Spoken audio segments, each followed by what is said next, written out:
They are sorry. Yes, sir, there is no forgiveness. Sincerely, the Gulf Cartel, Scorpion Group. The most brutal war in Mexico has a name. The Cartel War. We will reveal how these criminal empires forged their legacy in a scenario where survival is the only rule and betrayal lurks stealthily around every corner. Are you prepared for the plunge into the abyss, where only the most cunning and brave will survive to tell the tale? Welcome to Revealing the Mafia, Chapter 1. Origin of the name, the Zetas, originate from a group of highly trained ex-military men. These men had been part of special forces and elite units in the Mexican army. Their military training provided them with exceptional tactical skills, which they later applied in the world of drug trafficking. The decision to join forces and form the Zetas cartel marked the beginning of one of the most feared and bloodthirsty criminal organizations in Mexico. The name Zetas come from their first leader, Arturo Guzman de Sena, whose code name was Z1. This alias would become a symbol of fear throughout the country. The group was initially formed as the armed wing of the Gulf Cartel. Over time, Los Zetas became independent and became an autonomous criminal organization. Chapter 2. History of Violence Since its Founding. Los Zetas were known for their extreme brutality and cruelty. They were not only involved in drug trafficking, but also systematically used violence as a tool to consolidate their power and terrorize their rivals. Among their most notorious tactics was decapitation, a macabre act in which they left decapitated human heads in public places as a chilling warning to their enemies and the authorities themselves. This unprecedented violence he gained a fearsome reputation and contributed to his rapid rise in the drug world. His cruelty was not limited to his rivals, but also severely affected the civilian population. Kidnappings, extortion, and murders became commonplace in areas where the Zetas were present. The streets became dangerous, and fear gripped the communities. Chapter 3. Conflict with the Gulf Cartel. In February 2010, an unprecedented conflict erupted in the state of Tamaulipas, Mexico. Two powerful criminal organizations, the Gulf Cartel and the Zetas, were involved in a brutal war that turned entire cities into ghost towns. This confrontation had a devastating impact on the population and economy of the region. Violence erupted from Ciudad Manani to Monterrey, with clashes between the Mexican army and the Zetas. Kidnappings, murders, and extortion. Drug trafficking and narco blockades on highways. Border cities such as Miguel Alemán, Ciudad Mayor Camargo, and Nueva Ciudad Guerrero were particularly affected, with economic and social activity virtually paralyzed and a population displaced to the interior of the country and the larger cities. The balance seemed to tip in favor of the Gulf Cartel, forcing the Zetas to retreat. However, the latter counterattacked, regaining control of some towns, such as Ciudad Mant. The violence escalated, involving convoys of up to 100 trucks from both sides.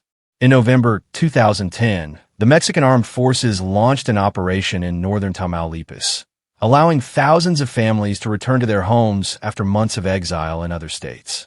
In October 2011, the Zetas sought refuge in the state of Coahuila, from where they attempted to flee, reorganized their forces.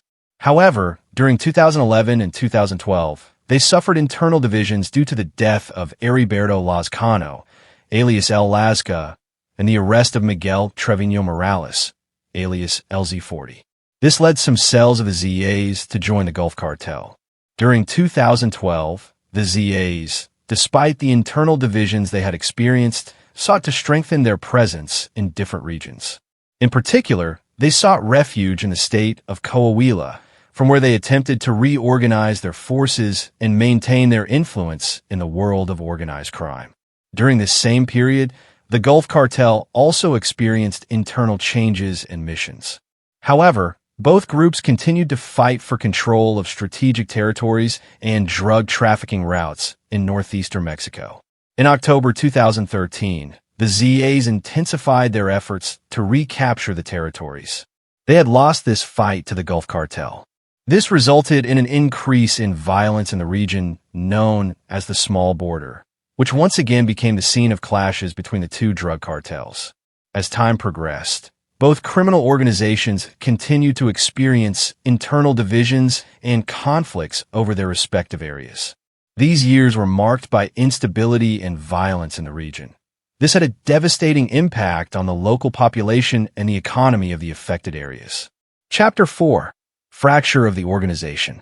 With the capture of Leandro Sanchez, a group of Zetas declared war on the Sanchez-Morales family, pledging to return to the old school of drug trafficking and respect the civilian population.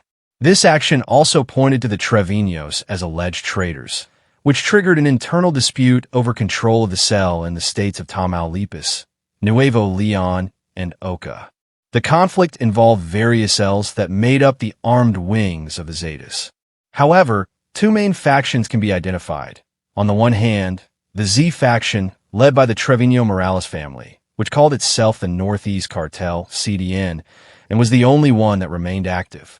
On the other hand, there was the faction that supported the Z74 and Commander X, others who opposed Francisco Trevino's leadership and were dismantled with the capture of the last original member of the Zaz. This last faction could be considered the closest to the initial leadership, as it was composed of former Zaz who had served the Azcano and other Zaz leaders from the early days when the original Zaz group was formed, such as the Taliban or Z50 and Rex, who were also arrested. This is why they called themselves the Old Guard or the Old School throughout the conflict with the Z faction of the Northeast Cartel. The Z faction of the Old Guard experienced internal divisions and disagreements among its own members.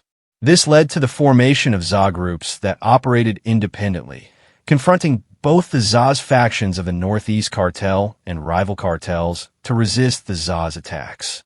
From a Northeast Cartel, the Z faction of La Vieja Escuela had to forge an alliance with the heroic Matamoros faction of the weakened Gulf Cartel. This alliance allowed them to confront the Zetas of the Northeast Cartel and other Gulf factions, such as the Riosa faction. Chapter 5. Dismantling of the Old Guard faction and the Zaz. The betrayal of Rogelio Gonzalez. Z2 marked a turning point in the history of the Zaz. Thanks to information provided by Gonzalez, Mexican authorities were able to locate and kill Arturo Guzman de Sena. Z1. The death of their supreme leader seriously hampered the internal cohesion of the Zaz and generated a power struggle within the organization. At the same time, authorities also captured Ojael Cardenas Guillen, known as El Mat, friends and leader of the Gulf Cartel, who had been the leader of the original ally of the ZAs. The capture of Cardenas further weakened the position of the Tits as they had lost significant financial and resource support. Heriberto Lazcano, Z3, emerged as one of the most prominent leaders of the ZAs.